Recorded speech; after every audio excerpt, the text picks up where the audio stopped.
My research has primarily been focused on the experiences of individuals living in street lifestyles, focusing on justice and well-being, issues of masculinity, violence, and so forth. So with my Tier 2, the examination is looking at this, the theory of survivance, and how we can utilize this theory to better understand street life and lifestyles engagement and processes to get out of the gang. When I say arts-based research, I've done projects with utilizing photo voice, digital storytelling, and starting to expand more into what is body mapping. And so alternative methods of research that just don't focus on surveys or interviews or focus groups.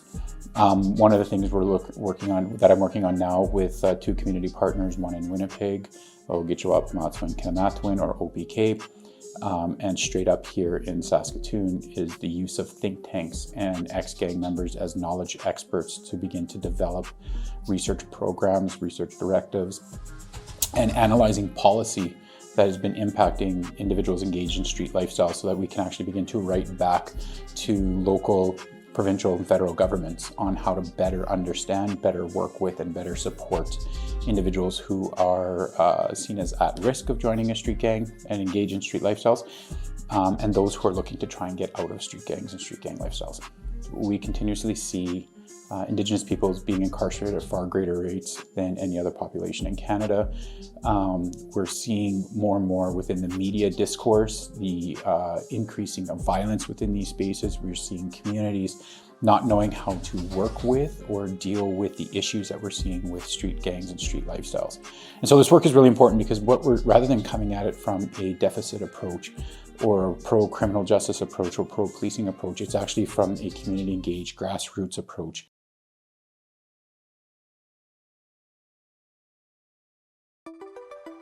Hello, my name is Bob Patrick. I work in the Department of Geography and Planning at the University of Saskatchewan. My research area is with Indigenous communities here in Saskatchewan, as well as Alberta and British Columbia, working mainly with watershed planning and source water protection, protecting sources of our drinking water. Today I'm standing here in the wonderful community of Cumberland House in northeast Saskatchewan.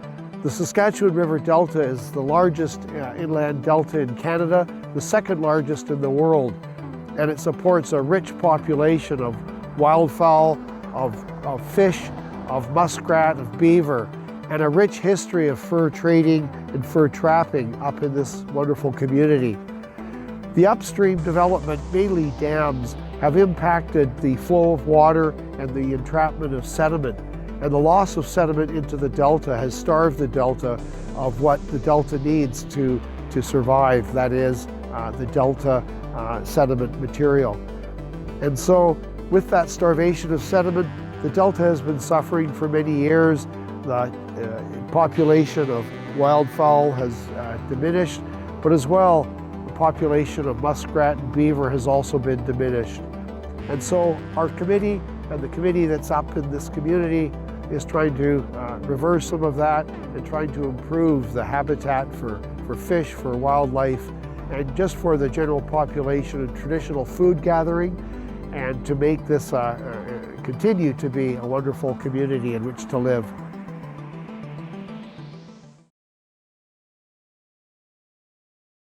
I'm an Indigenous historian studying 20th century Métis history in the Prairie Provinces, examining the road allowance period. So this is the period after 1885 up until the mid-20th century when Métis people were dispossessed of their land following the Dominion Lands policy and the scrip system, and communities reorganized themselves onto Crown land, unoccupied Crown land, and these communities became known as road allowance communities. So this is the period and the communities that I work with. I use different methodologies in my work. So I use oral histories, I use genealogical reconstruction, so that's looking at family genealogies, as well as historical geographic information systems, or HGIS. So I am interested in how Métis families understand themselves and organize themselves spatially using their stories and their oral stories and their family histories. It's about being present in community, building relationships, sharing your research back to community members in ways that are important to them.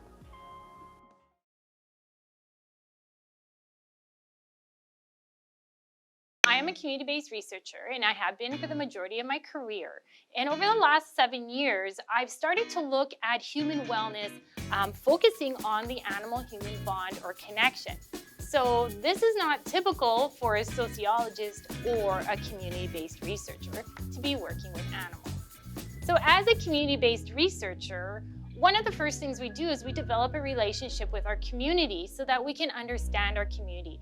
And so things are a little bit different this time because my community included a dog, and many dogs actually. So the way that I started to develop a relationship or this connection is to do some dog psychology courses and then also to do some dog training.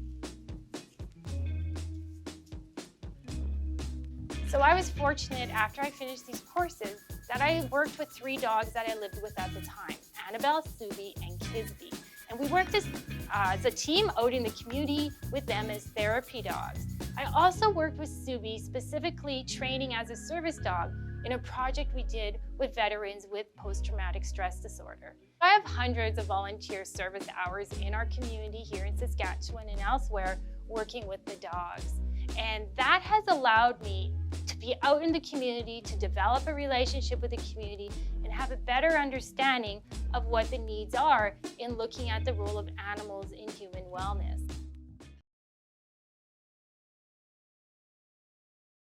My research has to do with the production of space. If one talks about how space is produced as opposed to actually just exists, you think a lot about the invisible architectures that tell us how to perform or act in particular places. It's easily understood by people in the West when you talk about things like a library or a hospital, places that we know how we're supposed to behave because of the way they've been built. And we've started to internalize the way we perform in those spaces because of years and years of being taught about them.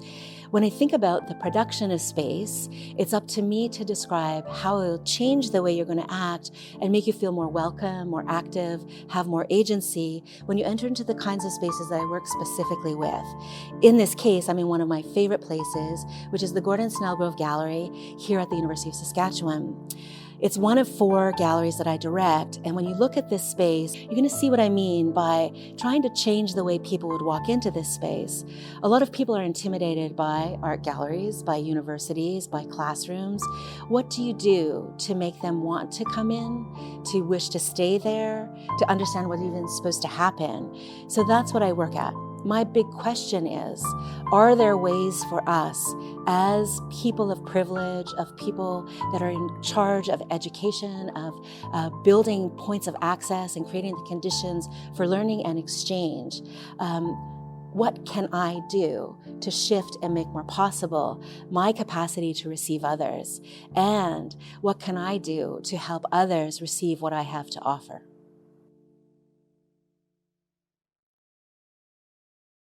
So it's the premise of my research that music education is a human experience that endures throughout the lifespan and is one in which humans of all ages are able to exercise agency.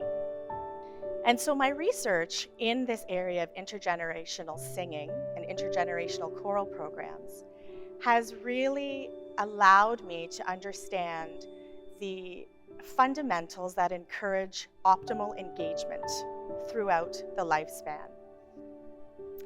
So the need to learn, the need to continue to learn and be mentally active is important for people of all ages. Yet a lot of the literature and research that's out there focuses on learner engagement in formal education, so in schools from K to 12. There is a need to kind of bridge that research gap into the benefits of music participation and musicking and lifelong music learning into the later stages of life. A lot of research suggests that musical participation throughout the lifespan brings a range of cognitive, social, emotional, and physical benefits. And engaging learners in music and through music is powerful and offers unlimited potential in reaching people and enhancing their quality of life. It is the understanding of how we can get people involved in music and keep them involved from life's beginning to life's end that offers such promise to me as a researcher.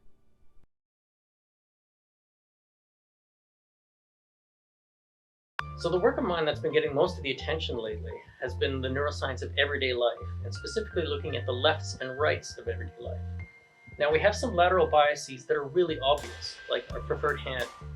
90% of us prefer the right hand for practically everything that we do.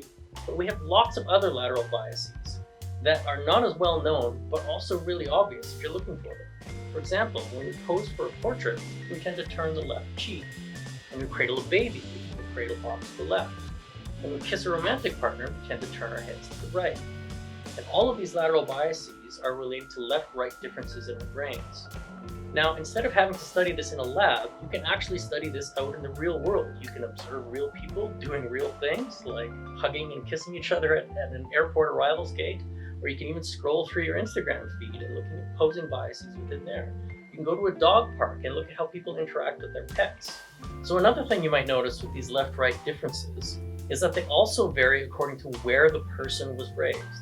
Now here in the West, where we read from right to left, many of the left-right biases that we exhibit are actually reversed in cultures that learn to read from right to left. So for example, if you go to Iran and you look at how family portraits are arranged, often with father off on the right side and people sort of tapered by height from right to left, you'll find that exact opposite effect here in the West.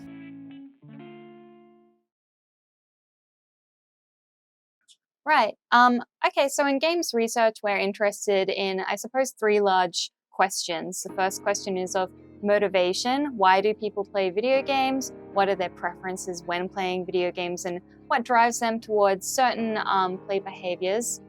How they affect certain states, or how they actually influence human experience, human emotion, human behavior. So a lot of people play video games. Just to give you an idea of how immense the games industry is, so the games industry has more revenue than film and music combined. Over half of Canadians play games. There's billions of players worldwide. So it's incredibly important that we understand the influence that games have on people, the influence that people have on games. What can we do to wield games for good? And games have a lot of proven benefits on mental health, for example, and on well-being. So how can we wield the power of play, ensuring positive play experiences for everyone? Right, so there's a few ways we conduct research in the game space. So I actually do a lot of research in the toxicity space. So I'm interested in how we might rectify toxicity in online spaces, particularly in online competitive gaming. And there is, the research that we've done so far has found that, in some instances, toxicity is normalized within these spaces, but there's also a lot of research out there where we're interested in mechanisms and approaches, tools, systems we can use to curb this online toxicity, because we do know that many games communities can do wonderful things, provide wonderful experiences for those players, but there is obviously the other side too that we need to be mindful of and that we need to tackle. In terms of intense emotional experiences, so obviously when you have competitive games, especially at the very higher levels, you'll often have quite a large amount of pressure associated with that. So playing video games at a competitive context is like playing in a permanent pressure chamber.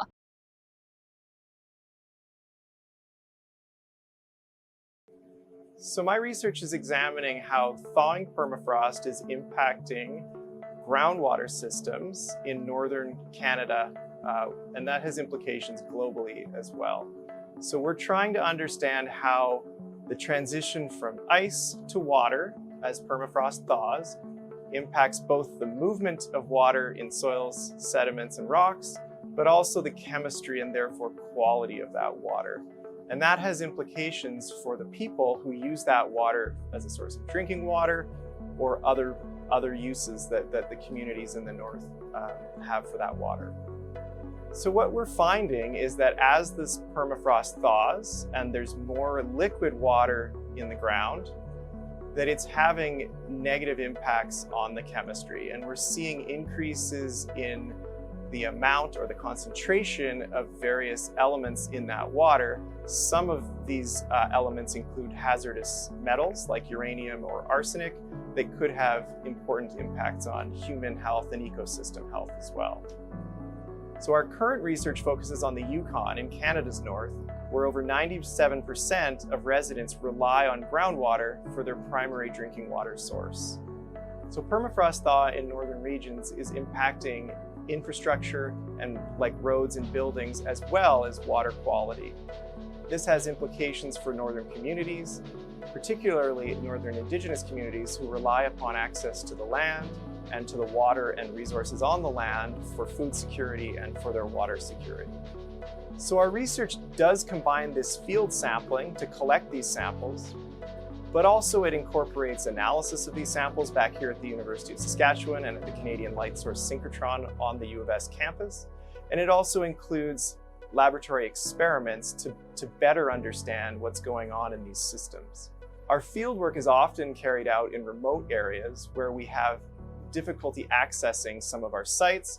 So sometimes we have to do some hiking, or we have off-road vehicles or even helicopters to access some of these locations.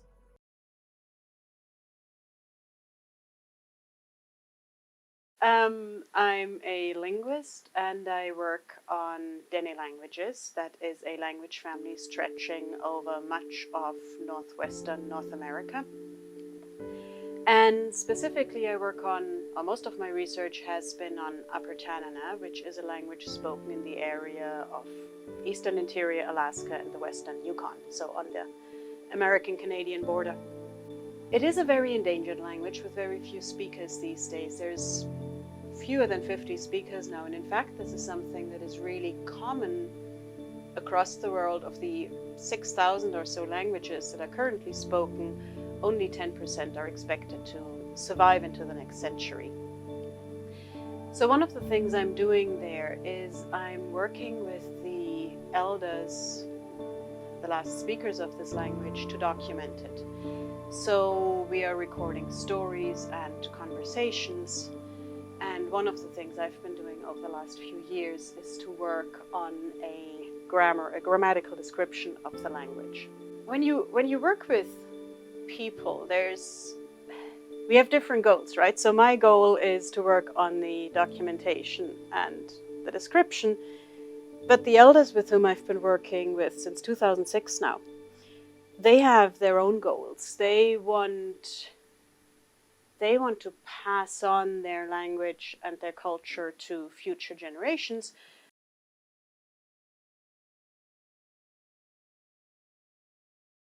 I'm going to talk today about work I've been doing for some 30 years on Geoffrey Chaucer's Canterbury Tales.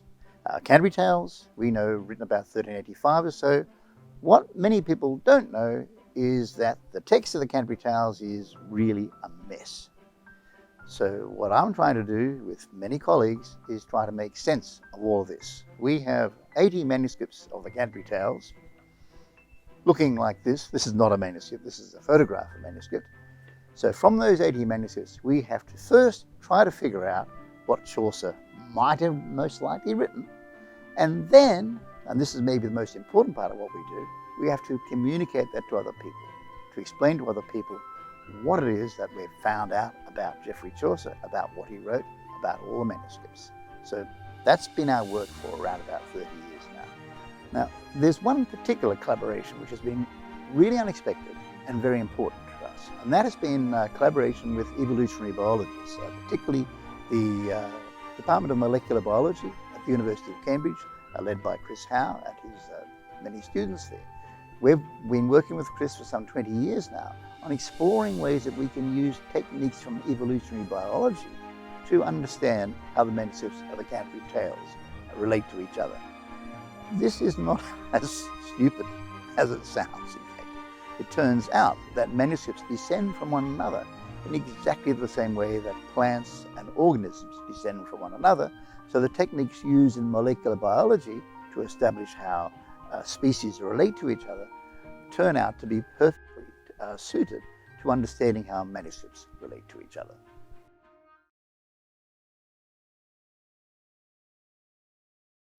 So my main research these days is to analyze the representations of disability in French cinema.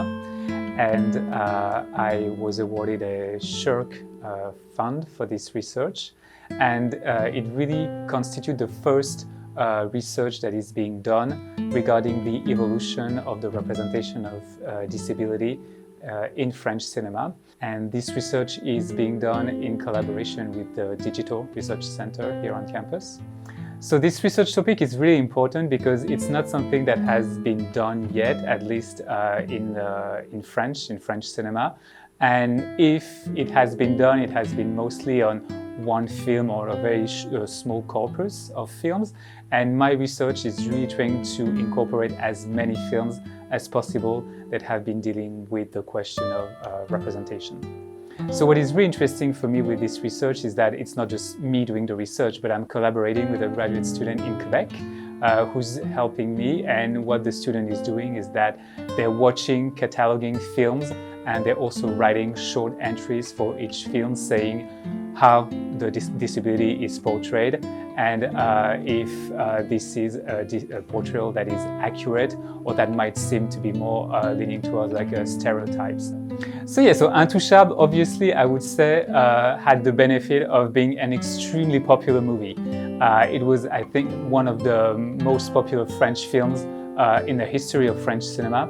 So I think it raised people's awareness, or it drew people's attention to the question of disability. So I would say that in that sense, that is a good thing. But the thing is that when people talk about the movie, they rarely talk about the way disability is portrayed. Does it give us a better idea of what it means for someone to live with a disability? Or is disability more part of the overall plot?